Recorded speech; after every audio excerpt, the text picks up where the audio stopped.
दोस्तों, आज की इस वीडियो में हम आप लोगों को प्रतिस्थापन विधि से समीकरणों को हल करना बताएंगे।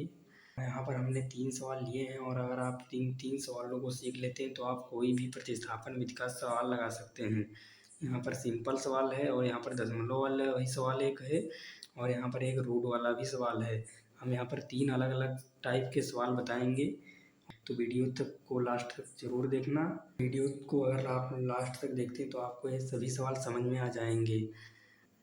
हमने एक वीडियो पार्ट 1 बनाया हुआ है विलोपन विधि पर, जिसमें आपको बहुत ही अच्छे तरीके से समझाया है कि उस वीडियो का लिंक आप लोगों को डिस्क्रिप्शन में मिल जाएगा या फिर हम इस वीडियो की एंड स्क्रीन में आप उस वीडियो को हमने लगा दिया है, तो आप लोग वहाँ से भी देख सकते हैं।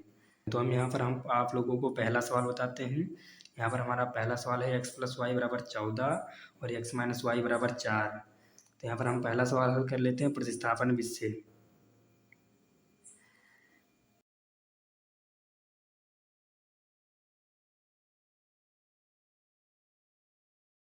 आप लोग इस दोनों समीकरणों में किसी भी समीकरण से मान निकाल सकते हैं।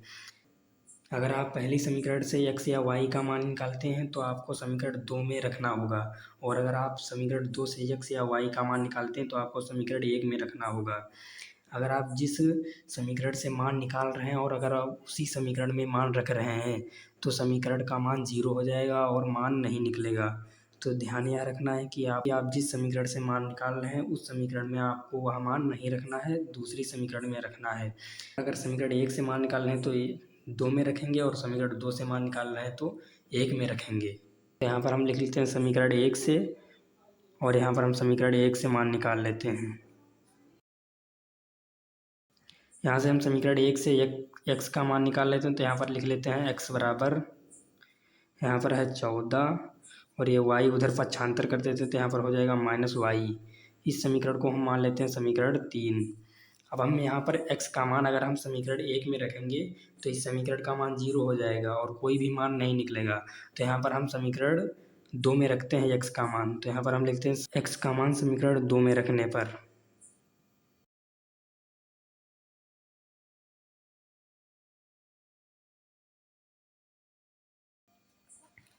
तो यहाँ पर हम समीकरण 2 में x का मान रख देते हैं। समीकरण 2 है हमारी x - y = 4। तो यहाँ पर हम x का मान जब रखेंगे तो यहाँ पर हो जाएगा 14 - y, और ये -y पहले से ही है, -y = 4। तो ये 14 को हम इधर पक्षांतर कर देते हैं और ये -y हो जाएगा -2y बराबर 4 - 14। तो यहाँ पर हो जाएगा -2y बराबर 14 में से 4 जाएंगे तो यहाँ पर बचेगा -10। तो यहाँ पर हो जाएगा y बराबर -10/2 -2। तो यहाँ से हम काट देते हैं 2 पंचे 10, तो यहाँ पर आ जाएगा y बराबर मान 5। तो यहाँ पर y बराबर मान आ जाएगा 5। तो दोस्तों यहाँ पर हमारा y का मान आ चुका है 5, और हम यहाँ पर y का मान समीकरण 1 या 2 या 3 में रख सकते हैं। तो यहाँ पर हम y का मान समीकरण 3 में रख देते हैं। तो यहाँ पर हम लिख देते हैं कि y का मान समीकरण 3 में रखने पर।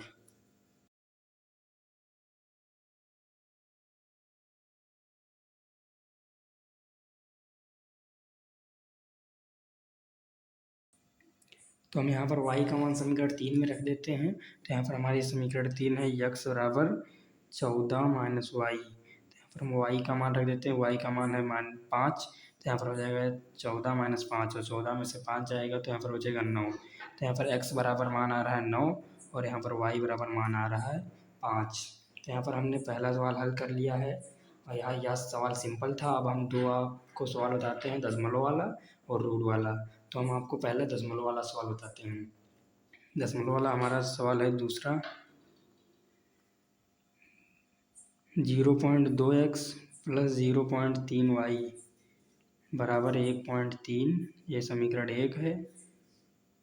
0.4x + 0.5y बराबर 2.3। अब हम यहाँ पर समीकरण 1 या समीकरण 2 से किसी भी समीकरण से हम x या y का मान निकाल सकते हैं। तो यहाँ पर हम समीकरण 1 से पहले x का मान निकालते हैं, और उसे हम प्रतिस्थापित करके समीकरण 2 में मान रखते हैं। तो यहाँ पर समीकरण 1 से लिख लेते हैं।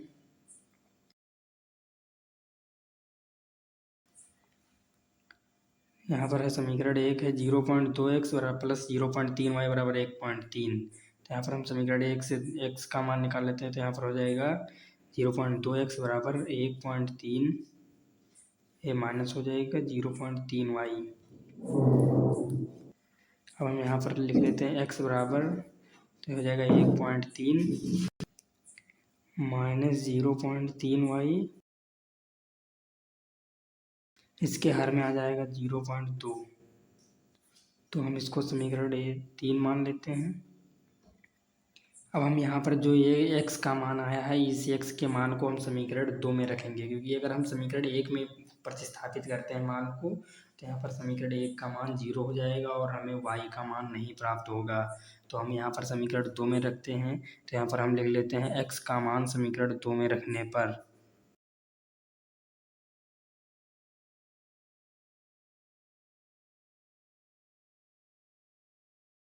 अब हम यहाँ पर x का मान समीकरण 2 में रख देते हैं। तो यहाँ पर समीकरण 2 है 0.4x प्लस 0.5y बराबर 2.3। तो यहाँ पर लिख लेते हैं 0.4 और यहाँ पर x का मान रख देते हैं 1.3 माइनस 0.3y और यहाँ पर हर में है 0.2 और यहाँ पर हो जाएगा प्लस 0.5y बराबर 2.3। तो यहाँ से दशमलव हट जाएगा, यहाँ पर 2 एकम 2 और यहाँ पर 2 दूना 4 गुणा हो जाएगा, कट जाएगा। तो यहाँ पर अब हम 2 से अंदर गुणा कर लेते हैं दोनों पदों से। तो यहाँ पर जब 2 से गुणा हो जाएगी तो यहाँ पर हो जाएगा 2.6 और यहाँ पर जब 2 से गुणा होगी तो यहाँ पर हो जाएगा 0.6y प्लस 0.5y बराबर 2.3। तो अब हम इसको 2.6 को हम इधर पक्षांतर कर लेते हैं। तो यहाँ पर प्लस का है तो इधर जाएगा माइनस का हो जाएगा और ये प्लस माइनस ये घट जाएंगे। यहाँ पर संख्या यहाँ पर माइनस की बड़ी है, क्योंकि यहाँ पर माइनस 0.6 है, तो यहाँ पर आगे इसके माइनस लगेगा और यहाँ पर बचेगा 0.1 बराबर, यहाँ पर लिख लेते हैं 2.3, ये इधर घट जाएगा तो हो जाएगा 2.6। तो यहाँ पर हो जाएगा 0.1y बराबर यहाँ पर 0.3 y बराबर, अब हम यहाँ पर लिख लेते हैं माइनस 0.3 और ये बटे में हो जाएगा माइनस का 0.1, ये दशमलव से दशमलव हट जाएगा और ये माइनस से माइनस कैंसिल हो जाएगा, यहाँ पर बचेगा 3। तो यहाँ पर आ जाएगा आंसर y बराबर 3। y बराबर 3 को हम समीकरण तीनों में किसी में भी रख सकते हैं। तो यहाँ y का मान समीकरण 3 में रखते हैं तो बहुत ही आसानी से हल हो जाएगा। तो हम y का मान समीकरण 3 में रख देते हैं। यहाँ पर हम ले लेते हैं कि y का मान समीकरण 3 में रखने पर,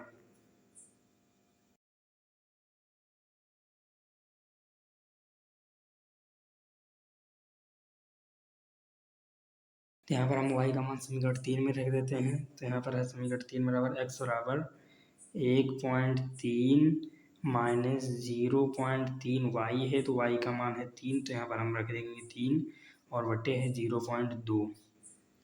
तो यहाँ पर हो जाएगा x बराबर 1.3 माइनस यहाँ पर गुणा कर देंगे तो यहाँ पर हो जाएगा 0.9 और बटे में हो जाएगा 0.2। तो यहाँ पर हो जाएगा x बराबर, यहाँ पर हम घटा लेते हैं तो यहाँ पर बचेगा 0.4। यहाँ पर जाएगा 1.3 में से 0.9 को घटाएंगे तो यहाँ पर हो जाएगा 0.4 और यहाँ नीचे बचेगा 0.2। तो एक दशमलव से दशमलव हट जाएगा तो यहाँ पर हो जाएगा 2 दूना 4 कट जाएगा। तो यहाँ पर हो जाएगा x बराबर 2। यहाँ पर x का मान आएगा 2 और यहाँ पर y का मान आएगा 3। तो हम तीसरे सवाल को हल करते हैं। तीसरा सवाल हमारा रूट वाला है, तो यह इसको भी हम हल कर लेते हैं। तीसरा सवाल है समीकरण 1 समीकरण 2 है। अब हम इन दोनों समीकरणों को हल कर लेते हैं। तो यहाँ पर हम समीकरण 1 से मान निकाल लेते हैं x का, या फिर हम समीकरण 2 से मान भी निकाल सकते हैं x का या y का। तो हम समीकरण 1 से निकाल लेते हैं। तो यहाँ पर लिख लेते हैं समीकरण 1 से। तो यहाँ पर हम लिखेंगे √2x बराबर, यहाँ पर इस पद को हम पक्षांतर कर देते हैं। तो यहाँ पर हो जाएगा -√3y। और यहाँ पर लिख लेते हैं x बराबर -√3y बटे √2। इसको हम मान लेते हैं समीकरण 3। अब हम यहाँ पर x का मान समीकरण 2 में रख देते हैं। अगर हम 1 में रखेंगे तो मान 0 हो जाएगा। तो हम यहाँ पर समीकरण 2 में रख देते हैं। तो यहाँ पर हम लिख लेते हैं x का मान समीकरण 2 में रखने पर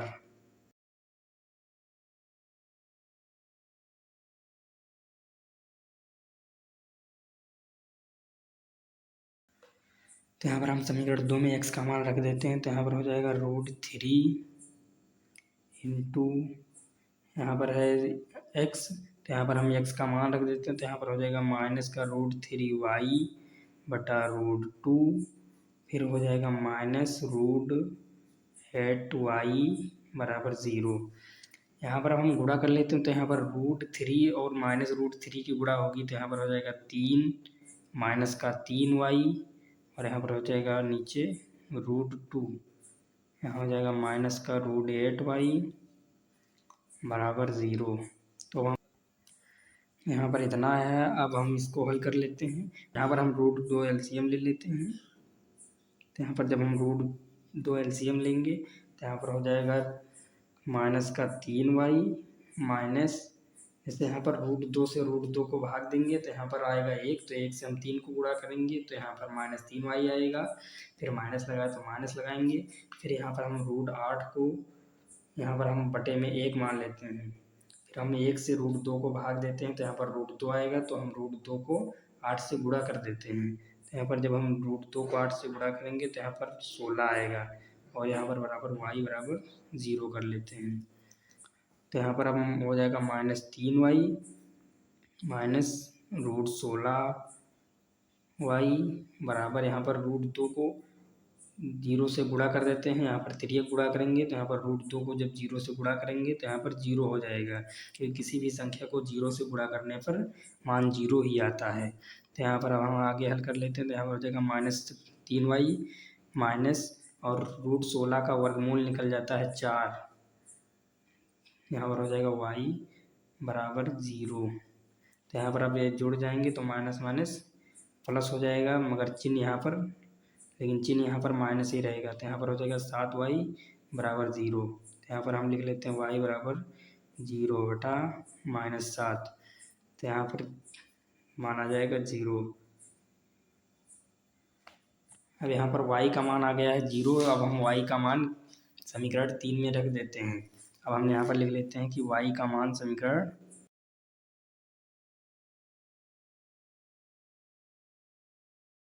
3 में रखने पर